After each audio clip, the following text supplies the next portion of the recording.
કે ભગવાન કરતા પણ આ જે ભક્તો થઈ ગયા ભગવાનને એમ કીધું કે તમે જાઓ, અમને પેલા ગુરુને વંદન કરી છે. તો એમ કેમ છે એમ, એટલે જે વિષયની આપણને જાણકારી જોતી હોય એની આગળ આપણે જવું પડે. જે વિષયની આપણે જાણકારી, એન્જિનિયરિંગ લાઈન હોય, વકીલની લાઈન હોય, ડોક્ટરની લાઈન હોય, એની નીચે આપણે કામ કરવું પડે. સમાજના તમે કોઈ પણ વ્યક્તિને તમે મળો તો સમાજની વ્યક્તિ શેના વિશે વાત કરે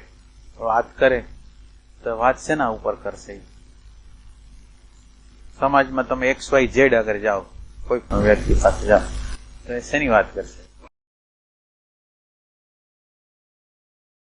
એટલે અત્યારે જે હાલતા, દ્રશ્યમાનમાં હાલતા, આર્થિક રીતે હાલતા, પોલિટિક્સ રીતે હાલતા, કૌટુંબિક રીતે હાલતા, સામાજિક રીતે હાલતા આ બાબતો સિવાય બીજી કોઈ વાત કરે? કોઈ પણ વાત કરતા હોય તો કયો. તમે તમારા સગા સંબંધી, પાડોશી, સાહેબો, ઓફિસો, તો એ શું વાત કરે? વાત કરે તો શું વાત કરે? એ જે દ્રશ્ય વસ્તુ પ્રગટ છે એની વાત કરે. તો એ કે સંત છે એ અજ્ઞાત છે, અગ્નય છે, એ અગ્નયની વાત કરે છે. જે દેખાતું નથી, જે આપણને પ્રતીતિમાં આવતું નથી એની વાત કરે, એટલે એનો મહિમા છે. આ જે આ સમાજ છે દ્રશ્ય વસ્તુની વાતો બહુ કરે, અહંકારની વાતો કરે, ઇમેજની વાતો કરે, પણ એમ કે અજ્ઞાતને જે બતાવે, અગ્નયને જે બતાવે એ સંત કહેવાય. તો હવે અજ્ઞાત અને અગ્નયની જરૂરિયાત આખી માનવજાત જે છે એમાં અજ્ઞાત અગ્નયની જરૂરિયાત લાગતી નથી માનવજાતને આમ લગભગ, પણ જેની જરૂરિયાત છે, જે લોકોની જરૂરિયાત છે, અને કુદરતની જે ઇવોલ્યુશનની પ્રોસેસ છે, હવે એમાં શું થાય, કુદરત એવું જોતું નથી કે આ લાયક છે કે નથી લાયક, અને ધીરે ધીરે ધીરે ધીરે એની લાયકાતમાં લઈ જવાનો છે એટલું કુદરત માને છે. એટલે કુદરત માને છે એટલે જાણે અજાણે, ફરજિયાત મરજિયાત કોઈ પણ રીતે એવા સંજોગોનું નિર્માણ કરે છે કે જેથી સંત આગળ તમારે જવું જ પડે.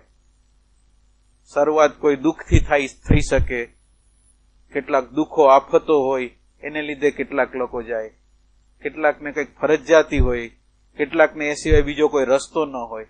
તો કોઈ પણ રીતે જે સંત આગળ જે લોકો પહોંચે છે ઇવોલ્યુશનની પ્રક્રિયાનો ભાગ છે, એને જોતું નથી. આત્મા જોતો નથી, શાંતિ જોતી નથી, પ્રેમ જોતો નથી, આનંદ જોતો નથી, પણ કુદરત એને એવી જગ્યાએ મૂકી દે છે. અને કુદરત એવી જગ્યાએ મૂકી દે છે એટલે હવે એ વખતે એની જરૂરિયાત તો નથી. અને આ જે સંત છે એ જીદી વ્યક્તિ છે. એકને એક વસ્તુ સતત રીતે જીદ કરીને નાયખા રાખે, બીજું કઈ વાત ન કરે, એકને એક વસ્તુ કરે. હવે આ અજ્ઞાતને બતાવવા માટેની આખી ભૂમિકા એમ તૈયાર થાય કે ધીરે ધીરે ધીરે ધીરે આ વ્યક્તિ છે એને સારા સંસ્કારો, સારા વિચારો, સારા શબ્દો, સારું વાતાવરણ, પોઝિટિવનેસ, દ્રષ્ટિ, એ બધું એને અંદર મળે. એટલે ધીરે ધીરે એના એક ખાતાની અંદર, એક અંદરના ખાતામાં લાખો કરોડો સ્મૃતિઓ છે, એના એક વિભાગમાં આ પણ એક જમા થાય. અને આ જમા થાય એ અલગ રૂપે જમા થાય, એક જુદા જ ફોર્મમાં જમા થાય, જે નાશ ન થઈ શકે ને એવી વસ્તુમાં એ જમા થાય. એટલે એવી રીતે જમા થાય કે એનો શાંતિ, એનો આનંદ, એનો પ્રેમ અંદર જાય છે ખરો, અપીલે કરે છે ખરો, સારું લાગે છે ખરું, પણ જીવનના જે સંસ્કારોની પ્રબળતા એટલી બધી છે ને કે એને એ બાજુ જવા ન દે. પણ એક બાજુ આ એક પ્રકારનો એક શાંતિનો, આનંદનો, પ્રેમનો, સમજનો એક સંસ્કાર આપી દે છે. અને આ સંસ્કાર આપી દે છે એટલે એ વ્યક્તિની અંદર એ વસ્તુ શાશ્વત રૂપે જમા થઈ જાય છે એના સ્મૃતિ તંત્રની અંદર. પછી જન્મ છે એ વસ્તુની અંદર એડ થાય, પણ ઓછું ન થાય. એડ થાય, દબાઈ જાય અમુક સમય, પણ ગમે ત્યારે પછી બહાર નીકળે. એટલે આ જે વાઇબ્રેશન અંદર શાંતિના, આનંદના, પ્રેમના, એ સિવાય દ્રષ્ટિ, એ સિવાય સંસ્કારો, એ જે અંદર એને પોઝિટિવનેસ જે અંદર જાય એની અંદર જમા થાય. અને બીજું ભગવાન છે એ ભગવાનનું આખું રાજ, ભગવાનનું આખું રહસ્ય જે કહી શકે, એનું આખું આ કેવી રીતે કયા સ્વરૂપમાં છુપાયેલો છે એ જે બતાવી શકે એ ભગવાન ખુદ ન બતાવી શકે. નિરાકાર અવ્યક્ત બતાવી ન શકે, પણ નિરાકાર અવ્યક્ત વ્યક્તની અંદર અવ્યક્તની અનુભૂતિ રૂપે પ્રગટ થઈને આ વાત કરી શકે. એટલે એ રીતે એનો મહિમા એટલા માટે છે કે સંતો, દેવદેવીઓ કે બધા લોકો જો આપણને પ્રગટ થાય ને આપણને કંઈક આપે તો ભૌતિક વસ્તુ આપી શકે, પણ આ અભૌતિક જે વસ્તુ છે, જે અવ્યક્ત છે, જે શાશ્વત છે, જે વ્યાપક છે, એ વ્યાપક તો એ આપી શકે. એટલા માટે એનો જે મહિમા જ્યારે જ્યારે એની સામે, જેની સામે પ્રગટ થયા છે, ત્યારે પહેલો મહિમા એને એનો ગાયો છે કે એના થ્રુ જો એણે આ સંસ્કાર મને ન આપ્યો હોત, એણે આ દ્રષ્ટિ ન આપી હોત, એની શાંતિની મને અનુભૂતિ ન થઈ હોત, તો હું આ ભગવાનને હું પામી ન શકત. એટલે એ સેન્સથી એનું મૂલ્ય છે, એનું મૂલ્ય છે. પણ વિશ્વની અંદર એની કિંમત નથી, વેલ્યુ નથી. વિશ્વની અંદર જે જરૂરિયાત છે એ જુદી જુદી બીજી બધી વસ્તુની જરૂરિયાત છે. કામનાઓની પરિપૂર્તિ કરવા માટેના સંતોની જરૂરિયાત છે કે તમે આ મંત્ર કરો એટલે આ તમારી કામના પૂર્તિ થાય, આ કરો એટલે આ થાય, આ થાય. એટલે ખરેખર જે આત્મજ્ઞાન કહેવાય કે અથવા પ્રેમ તત્વ પ્રગટ કરવાનું છે, શાંતિ તત્વ પ્રગટ કરવાનું છે, એ બધાની જરૂરિયાત નથી. એટલે વિશ્વની અંદર એ સંખ્યા ઓછી અને એવા લોકો ઓછા કે જેને આ જોતું હોય એવા લોકો ઓછા. એટલે સંતોની જે વેલ્યુ જે અકાણી છે એ સેન્સથી કે ઇવોલ્યુશનની પ્રક્રિયાની અંદર પરમાત્મા માટે આ સંતના આધાર સિવાય બીજો કોઈ આધાર નથી કે જે પરમાત્માનું જે અવ્યક્ત સ્વરૂપ છે એને પ્રગટ કરવાની ચાવી આપે. એ સેન્સ.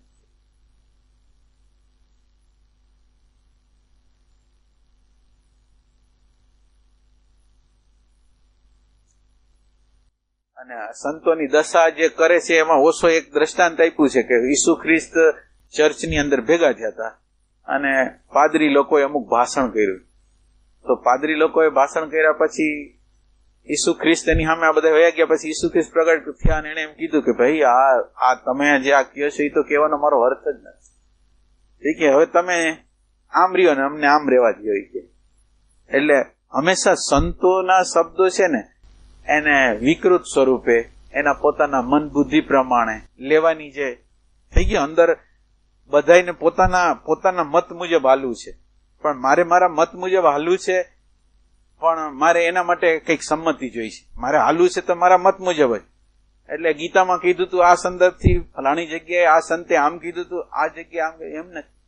મારી વાસના હોય, મારી ઈચ્છા હોય, મારી કામના હોય તો મારે અટકવું જોઈએ. જે મારી વાસના હોય તો મારે અટકવું જોઈએ. તો પછી મારે એના પ્રમાણ ગીતામાં ન લેવાય, રામાયણમાંથી ન લેવાય. પણ બધાને પોતપોતાના મતને સાચવવા છે અને આ મતને સાચવવા માટે ગમે એનું પ્રમાણ લઈ અને પોતાના જીવનની ગતિ પોતાની રીતે કર્યા જાય. એટલે સંતનો ઉપયોગ પોતાની કામનાની પૂર્તિ માટે કરે છે.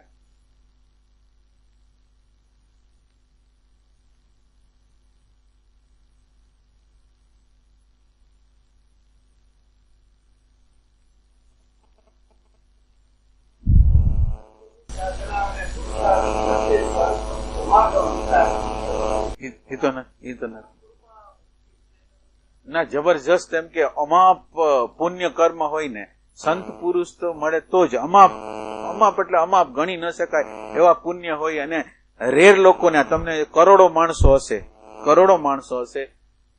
કરોડો સાધુ સંતો હશે, પણ ડાયરેક્ટ રીતે સ્વને જાણવા માટેની વાત કરવા વાળા રેર તમને મળશે. બીજી બધી આડી આવડી વાતો થશે, પણ સીધું ડાયરેક્ટ રીતે કેનાર તો રેર જ હોય. એટલે ઈ સંદર્ભથી એ દુર્લભ છે આ બધી વસ્તુ.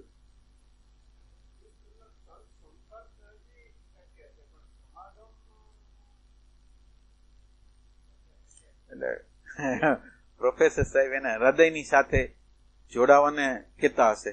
હૃદય સાથે જોડાવાનો સંબંધ કે છે, એટલે હૃદય સાથે જોડાવાનું તો લગભગ અશક્ય છે. એટલા માટે છે કે બધાની પોતપોતાની કામનાઓ છે, પોતાની ઈચ્છાઓ છે, પરિપૂર્ણ કરવું છે.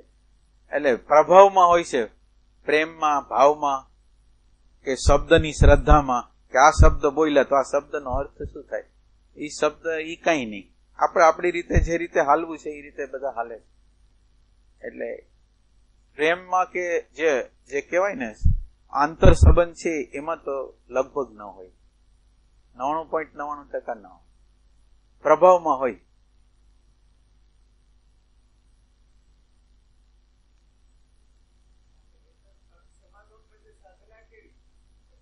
વાત સાચી. સંત સમાગમ સાચી વાત.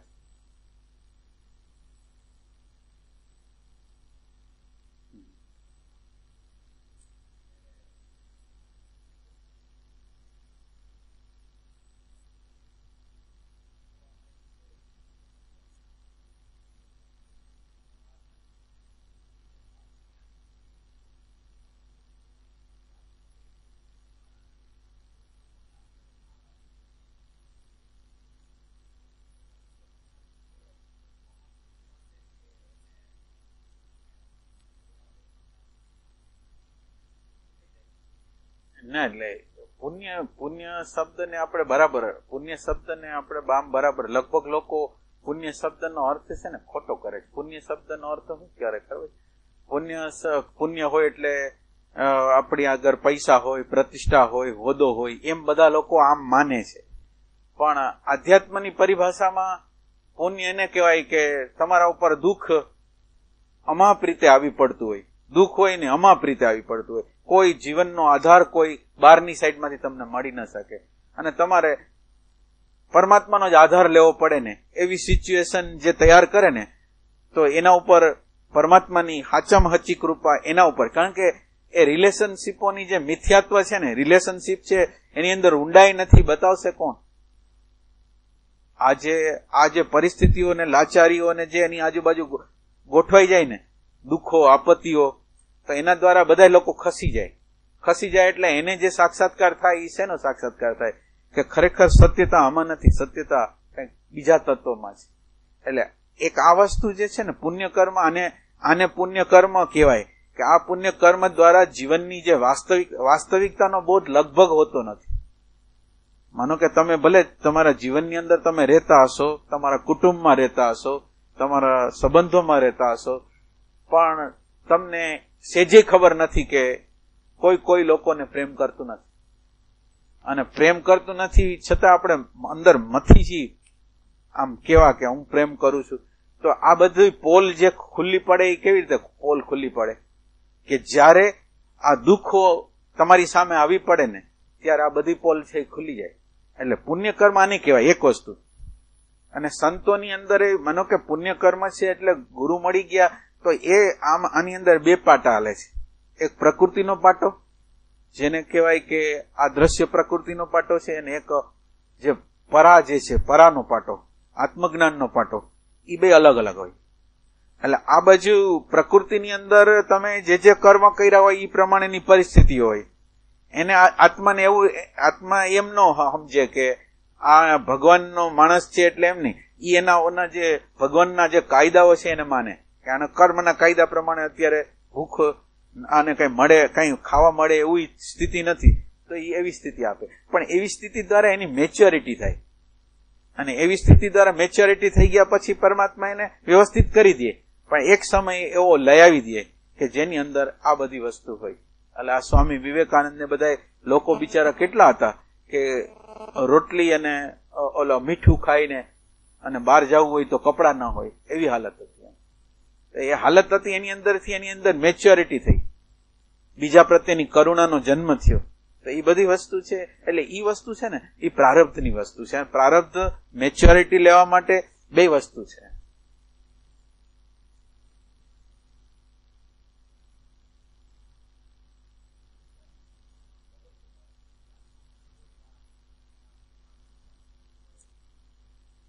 એટલે આ પુણ્યકર્મ એટલે બે પ્રકારના પુણ્યકર્મ કહેવાય. એટલે કહેવાનો જે રેફરન્સ છે, એક પુણ્યકર્મ છે એ સ્થૂલ વસ્તુને આપે, એક પુણ્યકર્મ છે એ પરમાત્માને પ્રગટ કરવાની ઝંખના પેદા કરે. આ બધી સિચ્યુએશન એવી ખરાબ થઈ જાય કે એને બીજો રસ્તો જ ન રહે. તો હવે આ પુણ્યકર્મ છે, એક પુણ્યકર્મ દ્રશ્ય વસ્તુને આપે છે, અને એક પુણ્યકર્મ છે એ અદ્રશ્ય વસ્તુને આપે છે. તો કયું પુણ્યકર્મ મોટું? ઓલું તો શું થાય, ઓલું પુણ્યકર્મ ખતમ થઈ જશે, જયારે સમય આવશે વપરાઈ જશે, ખતમ થઈને પાછું પાપ કર્મ છે એ પાછું ઉપર આવવાનું છે.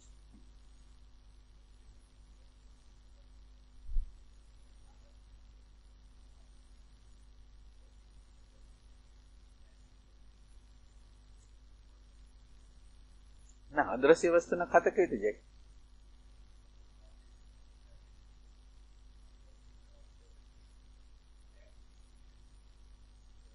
એટલે ત્યાગમાં સાચું ત્યાગ હોવો જોઈએ. પાછું એવું નહીં, ત્યાગી તો માણસ હોય છે, બધું છોડી દઈએ, બધું કરી દઈએ, પણ અંદરથી અહંકારનો ત્યાગ થયો છે કે નથી થયો, એ મહત્વની વાત છે.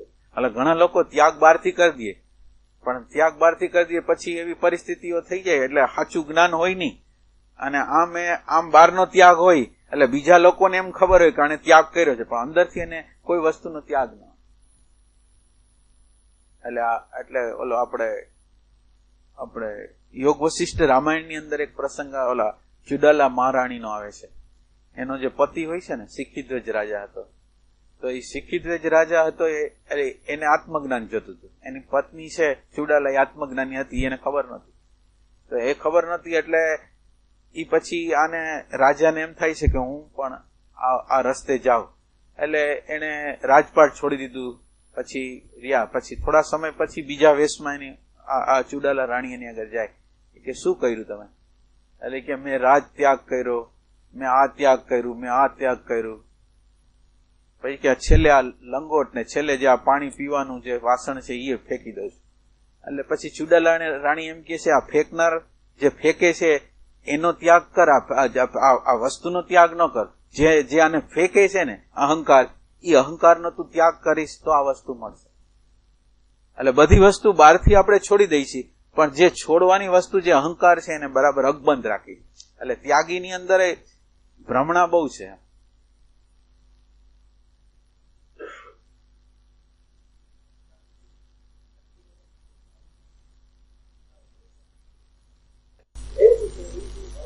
એટલે અહંકાર છે એ વિચારોને શબ્દ દ્વારા જીવે, અને વિચારોને શબ્દ જો એને ન મળે, અથવા જે વિચારોને શબ્દો એને જે લીધા હોય એ તૂટી પડે, એમ કે એનું કોઈ વજૂદ જ નથી, એમ કે તો એનું વ્યક્તિત્વ છે એ જોખમાઈ જાય. અસ્તિત્વ નહીં પણ વ્યક્તિત્વ છે એ જોખમાઈ જાય. અને આપણે વ્યક્તિ છીએ, અસ્તિત્વ નથી અત્યારે. એટલે આપણે અસ્તિત્વ ચાહતા નથી, નિરાકાર વસ્તુ આપણે ચાહતા નથી, પણ આપણે જે ચાહી છીએ કંઈક દ્રશ્ય વસ્તુ ચાહી છે. એટલે દ્રશ્ય વસ્તુમાંથી આપણામાંથી બાદ થાય છે ને, એટલે આપણામાંથી કંઈક વયું ગયો એવું લાગે.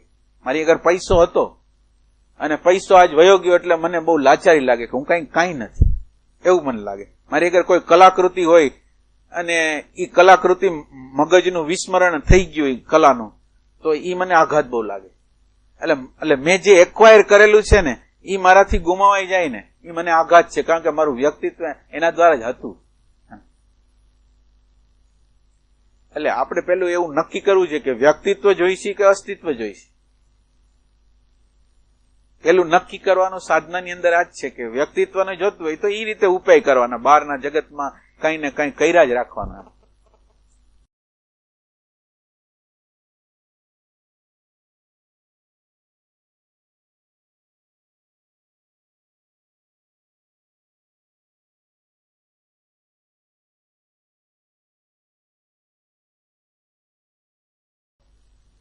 ના એટલે એની ચિંતા તમે માનો કે હવે હું કોણ છે ને પ્રશ્ન ન થતો હોય તો કઈ નહીં.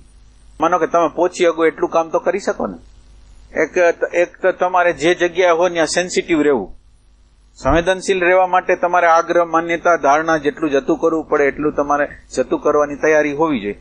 અને બીજું ચિત્ત છે એને તમે જે કરી શકો, અહીંયા ન પહોંચી ગયા હો ત્યાં લગીને આ સેન્સિટિવિટી કામ લાગે. અને બીજું તમારી ચિત્તની સુરતા છે ને એ તમે નિરંતર રીતે કોઈ એક શ્વાસમાં કે એમાં રાખો. આ બે વસ્તુ તમે કરતા રહ્યો ને, પછી એવો કોઈ કાળ આવે કે એમાં તમને આ પ્રશ્ન પછી સાચી રીતે જાય. તો અત્યારે તમે સારા કર્મ કરી શકો, સારા વિચાર કરી શકો, ધ્યાન કરી શકો, એકાગ્રતાનો અભ્યાસ કરી શકો, જે તમે કરી શકો તમારી આગળ જે કેપેસિટી હોય એ સારું વસ્તુ તમારે કરવી. એટલે હું કોણ તો ક્યારે પૂછાશે ખબર નથી, પણ આ સારું કર્મ તો આપણે કરી શકીએ.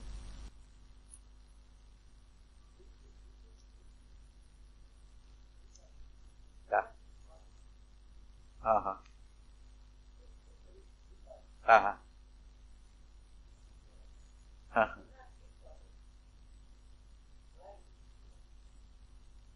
એટલે આપણને આ જે અહંકાર કેટલો ત્રાસ આપે છે એનો પરિચય બરાબર નથી થયો. એનો અર્થ એટલો જ છે કે આપણને જે પરિચય થવો જોઈએ ને અહંકારનો, આ બુદ્ધિનો, એ કેવી હળી કરીને આપણને મુશ્કેલીઓમાં મૂકે છે એ આપણને ખ્યાલ નથી, અને ખ્યાલ નથી એટલે આપણે એને ટકાવવા માંગીએ છીએ.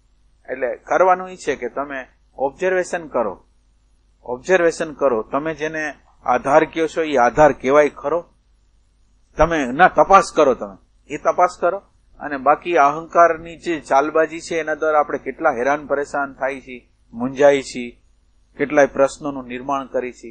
એ ધીરે ધીરે ધીરે જોતા જોતા જોતા જોતા સમજતા સમજતા પછી આને પકડી નહીં રાખે.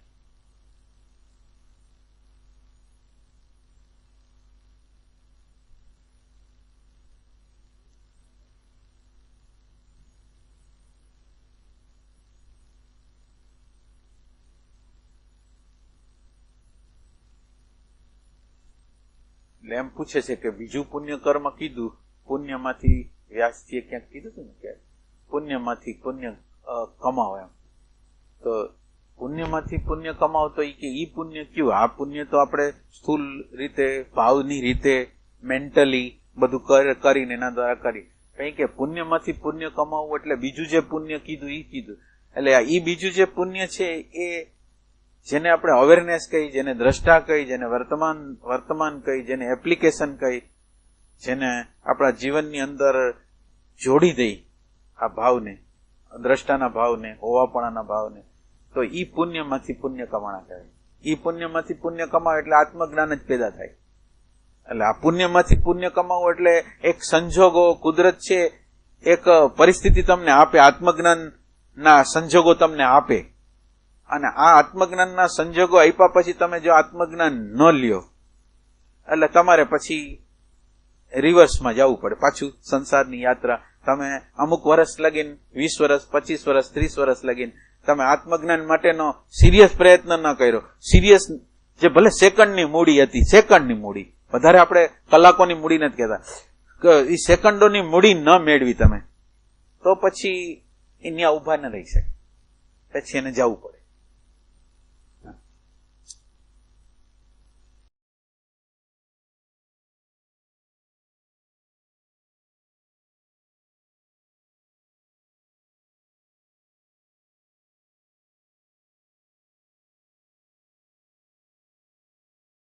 એટલે પુણ્ય એવી રીતે થાય કે પુણ્ય કરવા માટે આકારની અંદર નિરાકાર તત્વની પ્રતીતિ જ્યાં લગીન ન થાય ને ત્યાં લગીન એવું પુણ્ય ન થાય. માનો કે તમે દ્રશ્ય વસ્તુ જોવો છો, પણ દ્રશ્ય વસ્તુની તમને પ્રતીતિ કોના દ્વારા થાય? માનો કે તમને કોઈ વસ્તુનું ભાન થયું, દ્રશ્ય વસ્તુનું કંઈક ભાન થયું, તો આ ભાન ઉપર તમારી નજર ગઈ, તમે કંઈક ખોરાક લીધો, અને ખોરાક અંદર જે સ્વાદ છે એ સ્વાદ છે, પણ સ્વાદની અંદર જે ભાન તત્વ હતું ને, તમારી નજર ભાન તત્વ ઉપર ગઈ ને, તો તમે બધામાંથી બધી જે જ્ઞાનેન્દ્રિય છે ને, એટલે કહેવાનો એનો અર્થ એવો છે કે આધાર તત્વ છે એની તમે પ્રતીતિ કરવા માંડો ને ત્યારે આ શક્ય બને. આધારને જ્યાં લગીન પકડી ન શકો ત્યાં લગીન ઈ કઈ ન થાય. આ એટલું કરી શકી કે માનો કે બહારથી શબ્દ આવે છે તો એ શબ્દને આપણે સાંભળી છીએ, એવી રીતે સાંભળી છીએ કે અંદર શબ્દને આવવા દઈ છે, પછી એના અર્થ એના વિચારોમાં નથી રહેતા. અત્યારની જે સંવેદના આવી ને એ સંવેદનાની અંદર જ ઉભા રહી જાય છે, અને સંવેદના સીધી ડાયરેક્ટ રીતે હોવાપણા દ્વારા એને ફીલ કરી છે. તો ઈ સાધના દ્વારા ધીરે ધીરે ધીરે ધીરે ધીરે આ થઈ શકે. શબ્દ, સ્પર્શ, રૂપ, રસ, ગંધ, એની જે સંવેદનાઓ જે આવતી હોય છે એને ડાયરેક્ટ રીતે આત્મા આગળ, હોવાપણા આગળ લઈ જવાની જે પ્રક્રિયા છે ને, ખાલી એ સંવેદનાઓને જ સાંભળવી. અત્યારે આપણી હાલત એવી છે કે પ્રકૃતિ છે, પ્રકૃતિ નિરંતર રીતે આપણી આજુબાજુ છે, પણ એ પ્રકૃતિનું ફિલિંગ નથી.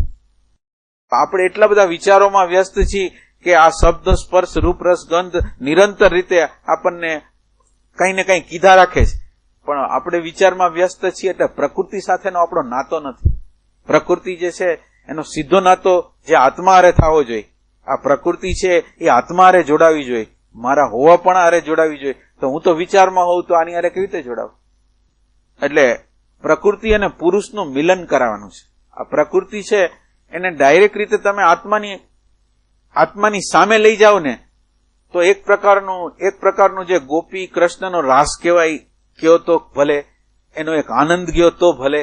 તો ઈ જે થવાનું છે એ કેવી રીતે થવાનું છે? તો કે પ્રકૃતિ અને પુરુષ બે હામામાં આવે છે.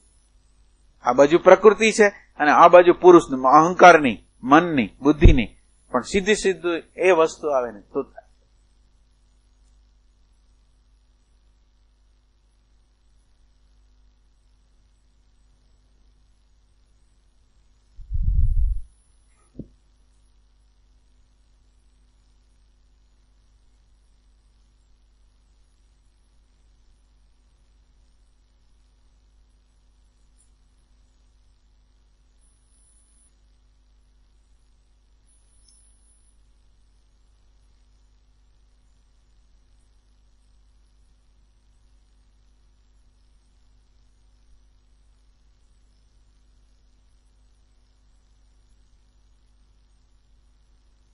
એટલે આત્મા આગળ જવાનો જે રસ્તો છે એ સંવેદના છે.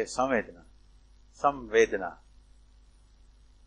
જેવું બહારની પ્રકૃતિમાં છે એવું મારા અંતઃકરણની અંદર પ્રતિધ્વનિત થાય. એ વસ્તુ જે બહાર જેવી છે એવી જ મારી અંદર થાય, એ સંવેદના છે. સંવેદના દ્વારા પ્રાણ છે ને એ પ્રાણ જાગૃત થાય, પ્રાણની સેન્સિટિવિટી થાય. અને આ પ્રાણ સેન્સિટિવિટી થાય, પ્રાણ થાય એટલે આમાં ઉર્જાની બચત તો ઘણી થાય, એટલે પ્રાણના એક્સપિરિયન્સ થાય. અને આ પ્રાણની જે પ્રક્રિયા છે ને એ બીજો પોઈન્ટ એ બતાવે કે હવે આ પ્રાણની સંવેદનાઓ તો આપણે લઈ છીએ, ઉર્જાનું તો ફિલિંગ કરી છે, પણ અંદરના રાગ, દ્વેષ, ક્રોધ, લોભ, મોહ, ભય તો કે એના ઉપર, તો પછીનું જે વર્ક છે એના ઉપર. એટલે આપણે સીધા ડાયરેક્ટ રીતે આત્મા આગળ નહીં જઈ શકીએ. આપણે છે એ આવરણોને ભેદવાના છે. એટલે આવરણો આપણે જે જગ્યાએ ઉભા હોય છે એમાં જે આવરણ હોય ને એને આપણે ભેદવાનું હોય છે. આપણને પ્રાણનું આવરણ છે, ભાવનું આવરણ છે, વિચારનું, બુદ્ધિનું આવરણ છે. કયું આવરણ કયું છે આપણને?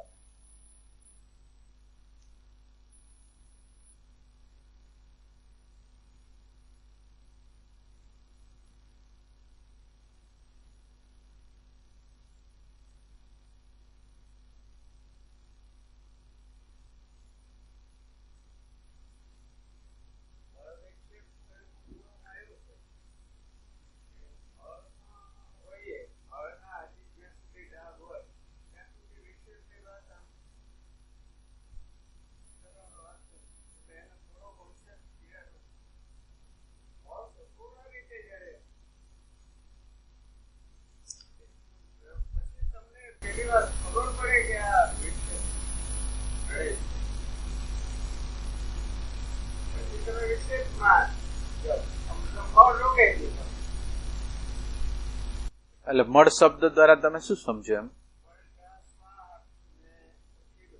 બરાબર બરાબર બરાબર.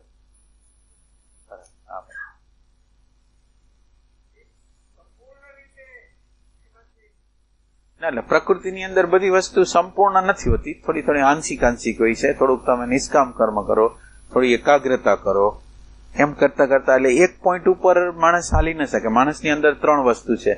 એક મૂવિંગ સેન્ટર છે, ઇમોશનલ સેન્ટર છે. આ મૂવિંગ છે ને આપણે ઇમોશનલ, ઇન્ટેલેક્ચ્યુઅલ ને મૂવિંગ, આ 3 સેન્ટરો છે. હવે આ 3 સેન્ટરોનો કોઈ ને કોઈ પ્રકારનો ઉપયોગ તો કરવાનો જ છે. અને આ ઉપયોગ કરવાનો છે એટલે આપણે એક ઉપર કોન્સન્ટ્રેશન ના કરી શકીએ. મને એક ઉપર તમે કીધું કે આજે મળ ઉપર જ કામ કરવું, એટલે નિરંતર રીતે એક ઉપર કામ ના કરી શકે. એટલે એની સાથે થોડું બીજું બધું પણ ચાલતું હોય અને એવી રીતે જીવનની ગતિ થતી હોય.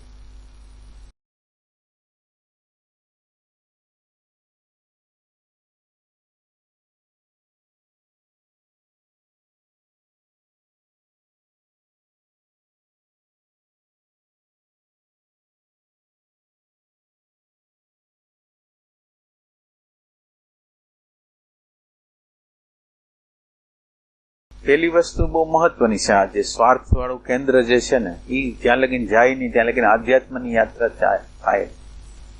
સેલ્ફ સેન્ટરમાં જે જીવતો એ ઉત્ક્રાંતિના પગથિયામાં છેલ્લો વ્યક્તિ છે. ઉત્ક્રાંતિ જે થાય છે એમાં એ છેલ્લી વ્યક્તિ છે. હજી એને ઘણો વિકાસ કરવાનો ના. આસન ઉપર બેસવાથી તો એક તો પેલા તો આપણે નિષ્ક્રિય થવું છે. આપણો જે હેતુ છે એ નિષ્ક્રિયતા. પરમાત્મા નિષ્ક્રિય છે તો આપણે નિષ્ક્રિય થવું છે. તો નિષ્ક્રિયતાની અંદર સતત રીતે આપણા મનની અંદર નિરંતર કોઈ ને કોઈ પ્રકારની ગતિ છે, એને લીધે બોડીની અંદર પણ ગતિઓ છે.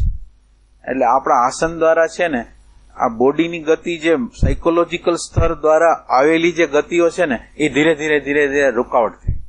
માનો કે તમે ઘણા લોકોને જોતા હશો, છોકરાઓને જોતા હશો, તો પગ હલતા હોય, હાથ હલતા હોય, કોઈ ને કોઈ પ્રકારની ચેષ્ટાઓ થતી હોય, એ ખબર નથી શું કામ થાય, પણ વિચારને લીધે એની અંદર એનો પાયો છે. તો તમે બોડીને જેવો કંટ્રોલ કરો એવો પછી મનમાં, અને મનનો કંટ્રોલ કરો એ બોડીમાં જશે.